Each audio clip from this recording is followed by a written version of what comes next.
Halo, kembali lagi bersama Klinik Bimbel. Kali ini kita akan melanjutkan tentang induksi magnet part kedua. Jadi kali ini kita akan belajar bagaimana cara menentukan titik P jika diinginkan kuat medannya itu bernilai 0. Nah, di sini ada dua catatan. Jadi kalau arah arusnya beda pada kedua kawat, maka titik P nanti terletak di luar dekat arus yang bernilai kecil. Sedangkan jika arah arusnya sama, maka titik P itu terletak di antaranya. Kita contohkan. Oke, kita cek di contoh. Jadi ada dua kawat di sini. Pertanyaannya adalah di mana titik P supaya kuat medan titik P itu bernilai 0. Oke, kita lihat di sini arus yang pertama arahnya ke bawah, arus kedua arahnya ke atas. Berarti mereka berbeda arus. Jika berbeda arus, maka berlaku yang pertama, yaitu titik P berada di luar kawat, dekat arus yang kecil. Oke, arusnya ada 5 ampere sama 10 ampere, berarti yang kecil itu yang kawat 1. Sehingga kita bisa letakkan titik P di sini. Oke, nah di mana jarak dari kawat 1 itu kita nggak tahu. Jadi kita misalkan sebagai X. Satuannya meter aja ya, X meter. Sampai situ paham? Sehingga langkah pertama untuk cara menjawabnya adalah kita tentukan dulu arah medannya. Jadi kenapa sih kalau di luar itu dia bisa bernilai 0 asal muasalnya dari sini. Kita cek terhadap arah medan pada kawat 1. Jempol taruh di bawah, kemudian 4 jarinya ke titik P, maka akan didapatkan cross ya untuk B1. Karena logikanya ini seperti ini jempol, ini 4 jari, maka dia akan arahnya masuk. Kemudian kalau yang kawat kedua, letakkan jempol di atas, kemudian arah titiknya arah keempat jarinya itu di titik P, maka nanti arah telapak tangan itu menuju keluar bidang. Jadi gini, kemudian arah keempat jarinya itu kayak gini, sehingga dia keluar bidang. Ya, di sini adalah B2. Sampai situ paham? Oke, dari situ maka kita tahu bahwa berbeda arah ya. Jadi BP-nya itu berbeda arah. Kalau berbeda arah berarti B1 akan dikurangi dengan B2 ataupun sebaliknya. Nah, di sini karena yang diminta adalah BP-nya sama dengan 0, sehingga kita pindah BP sama dengan B1 akan sama dengan B2. Sampai situ paham? Oke, selanjutnya kita akan mengecek. Rumusnya adalah mu 0 I1 bagi 2pi A1 sama dengan mu 0 I2 dibagi 2pi A2. Lalu kita bisa coret mu-nya. Ini juga bisa kita coret. I1-nya adalah 5. A1 itu jarak dari kawat 1 ke titik P itu adalah X meter. Kemudian untuk yang 10, yang I2 kan 10 ampere. Arusnya berarti jarak dari kawat ke kawat 2 ke kawat 1 kan 3 meter. 3 cm. Kemudian harus ditambah lagi ya, X meter. Sehingga kita tulis 3 cm kita ubah menjadi meter, berarti 3 kali 10 pangkat min 2 meter ya. Berarti 3 kali 10 pangkat min 2 meter ditambah dengan X. Setelah itu maka kita kali silang menjadi 15 kali 10 pangkat min 2 ditambah 5X sama dengan 10X. Sehingga didapatkan 5 kali 10 pangkat min 2 sama dengan 10X dikurangi 5X. Sehingga didapatkan 5X sama dengan 15 10 pangkat min 2. Kemudian 15 kali 10 pangkat min 2 dibagi 5 sama dengan X. Ini bisa kita coret 3. Berarti 3 kali 10 pangkat min 2 sama dengan nilai X. Atau 0,03 itu adalah X dalam meter. Berarti yang ditanyakan kan di mana titik P kuat, di mana titik P supaya kuat medan titik P bernilai 0. Jadi agar kuat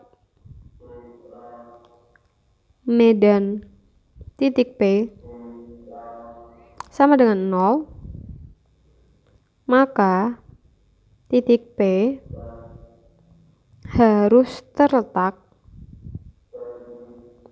0,03 meter dari kawat 1 atau 3,03 meter dari kawat kedua. Oke, selanjutnya kita akan belajar tentang induksi magnet untuk segitiga sama sisi. Nah, di sini ada soal, jadi ada segitiga sama sisi. Ada arus. Jadi kalau tadi kan kawatnya lurus ya. Kalau kawatnya lurus itu artinya sejajar sama bidang yang kita gambar, sehingga bentuk kawatnya tuh kelihatan. Nah, kalau sekarang itu tuh ada simbol cross tuh maksudnya gimana? Jadi arusnya tuh arahnya ke dalam. Jadi kita tuh cuma lihat bagian sininya aja. Nah, dia arahnya masuk ke dalam, kemudian yang pinggir dot itu berarti dia arahnya ke sini. Keluar bidang. Nah, tapi ininya tidak terlihat karena kita bidangnya kan bentuknya sejajar gitu. Jadi hanya yang terlihat poin-poin ininya aja. Sampai situ ya, paham ya? Kemudian di sini karena segitiga sama sisi, artinya kita tahu bahwa setiap sudut itu bernilai 60 ya. Kemudian tentukan besarnya induksi magnet. Nah, di sini kita akan menentukan arahnya terlebih dahulu. Kalian letakkan ibu jari masuk ke bidang yang kawat 1 atau yang simbolnya cross, kalian masukkan ibu jari kalian. Kemudian keempat jarinya kalian arahkan ke titik P, sehingga nanti akan membentuk kurang lebih seperti ini gambarnya. Nah, tapi lihatnya bukan dari sini ya. Jadi arahnya itu I-nya masuk, kemudian 4 jarinya ke arah P, maka kalian akan dapat B-nya, sehingga arah B-nya berarti nanti ke sini. Nah, paham? Jadi kalau kita perjelas gitu ya, sebentar. Ini itu 60, kemudian arah si medannya itu ke sini, dimana dia punya sudut senilai 30 derajat. Jadi di sini 60. Di bagian arahnya B1 itu adalah 30 derajat. Kemudian untuk yang dot, kalian arahkan jempol kalian keluar bidang, kemudian keempat jarinya ke arah titik P, maka akan didapatkan arah B2-nya itu di sini. B2 yang artinya sudutnya juga sama, bernilai 30 derajat. Sampai situ paham?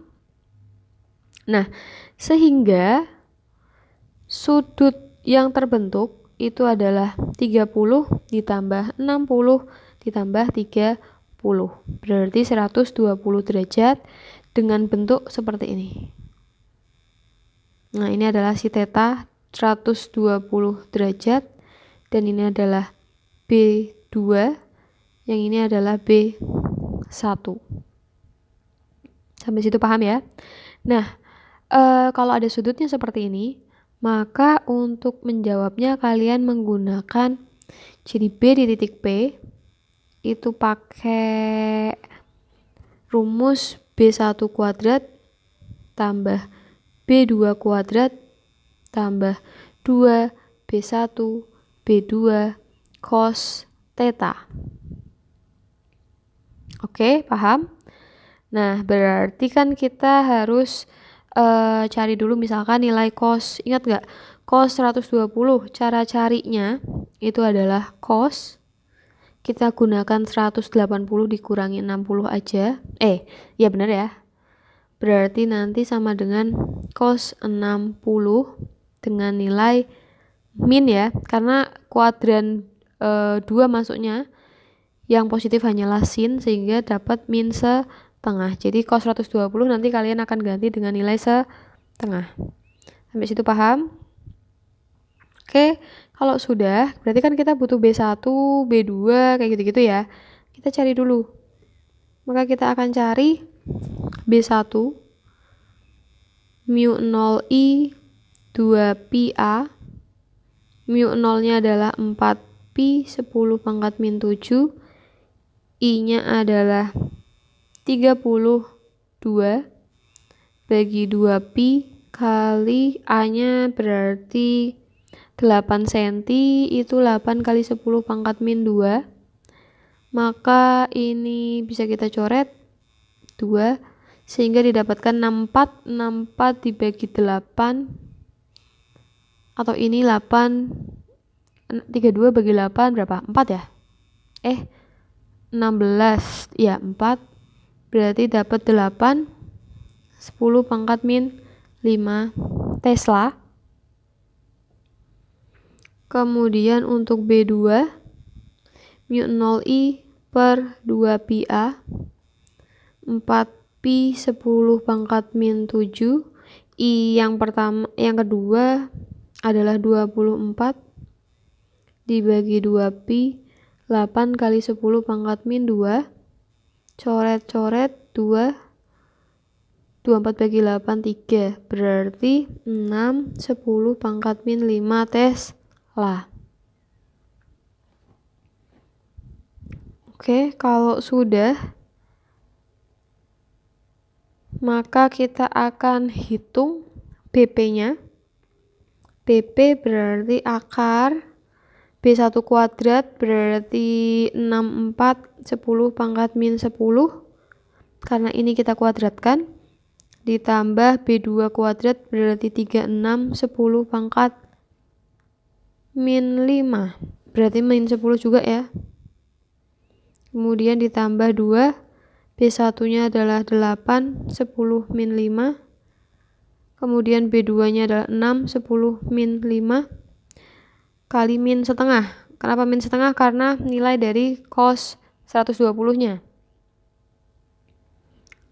Sehingga didapatkan ada 64 tambah 36 berarti 100 kali 10 pangkat min 10 tambah ini 16 kali 6 adalah 48.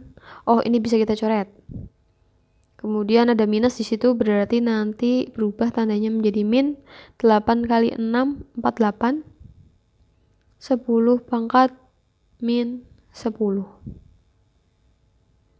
100 dikurangi 48 itu adalah 52 10 pangkat min 10 52 itu 13 kali 4 ya 13 kali 4 kali 10 pangkat min 10 nanti 4 nya keluar jadi 2 10 pangkat min 5 nya juga keluar akar 13 Tesla atau tulisannya yang benar kita tulis 2 kali akar 3 kali 10 pangkat min 5 ya Tesla. Nah seperti ini itu adalah nilai BP nya.